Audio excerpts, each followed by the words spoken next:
Circles, meaning like Stonehenge, are shrouded in antiquity and are said to be equally as old. Many say they have their origins from the Phoenicians, who were believed to have journeyed up the river Gambia before the time of our common era. But also some stories attribute them to the Naq culture, who flourished around the same time as the Egyptian dynasties. One thing is certain, that this was a grand feat to create and have some significance unbeknownst to us today. Yeah. This two step. That's it. I'm over this culture. Okay. Okay. First language is Wolof and my second language is English. There are many tribes in the Gambia, but most speak Wolof. Good morning.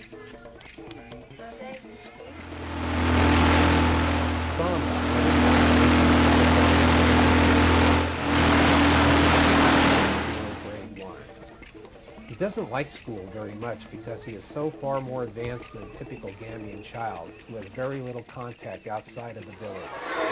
His teachers are dissatisfied with him because he has sleeping like dogs, but observant due to the intense repetition. Ali is standing on a chair. Ali is standing on a chair. Now Samba, stand on your chair. What are you doing, Samba? What are you doing, Samba? What are you doing, Samba? Yeah, what is Samba doing?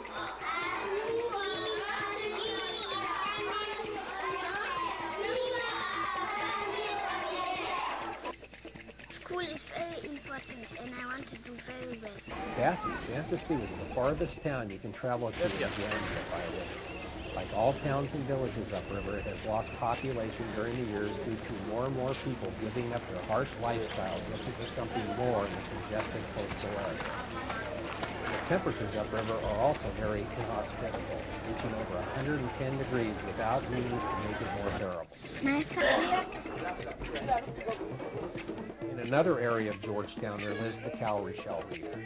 He originally came from Mali and is from the Seneca tribe, a very large ethnic group. Cowrie shells were the source of wealth to the early West African tribes, and it wasn't until much later that the Europeans introduced African trade beads that replaced this form of exchange. This gift is seen as well respected and ranks together with the skiving of the innards from a slain cock for divination. You know, in the ancient days, we have these people throwing the shells. And they have, it's within their tradition and culture that when they throw the shells, they can tell you your future. They can tell you. I was told that when the slavers were coming to steal the people, Jang Jang Buri was yelled as a warning. As referred to in Alex Haley's book Roots, Georgetown is still best recognized as the first slave house Kunta Kinte was taken to after being captured. There remains only ruins that are a grim reminder of the depravity and cruelty which the captives were subjected to before they were loaded like cattle onto the boats that would take them to the New World. Do you know what it is? The slave house? They call it the slave house. Have a look at it. Take a closer look at it. You can see that it was heavily built. It was built so that they can keep about 200 to 500 people in there. And then you see it's very near to the river. They cross them when the ship is there, put them into the ship and take them over to different parts of the world. Say prayers to him that he find a way to protect us and help us in our life. Okay? It is a Muslim tradition to have a so-called charity prayer to the departed once a year, where Musa brings a sack of rice and some cola nuts. Together with him, the Akalo, or chief, performs a prayer reading for his father. Samba's grandfather came to the Gambia around the turn of the century. He came from Sierra Leone and originated from the Aku tribe, who were the repatriated slaves from the British Empire. He worked as a trader going from villages and towns upriver down to the coast. In 1959, he died and was buried in a lone grave very near the river bank and next to Karankaba, the Mandinka village which is known in the Gambia for the Mungo Park Memorial Obelisk. My father Musa is a very good musician. He plays guitar. Nininkaro keta, ikonye ko alkato landido kamole kumata.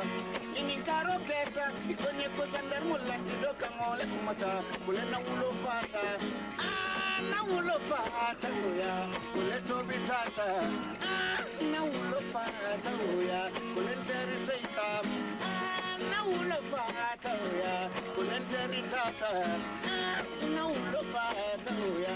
Na ulo ningole, kabotale, na ulo ningole, moluya.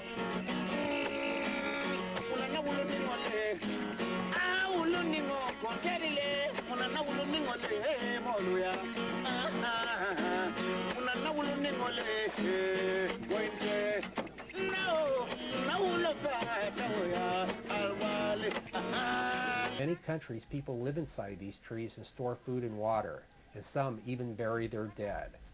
African legend states that in the beginning God created the world and everything therein, which included the baobab. He planted the tree and went on with his work. The baobab had its own mind and refused to grow where God had intended it to. God, noticing the tree's impertinence, became angry and pulled the tree out by its roots and stuck it in the ground upside down, creating the tree as we know it today. If anyone can grow a baobab tree, they are considered very lucky because even God could not choose the place a baobab would grow.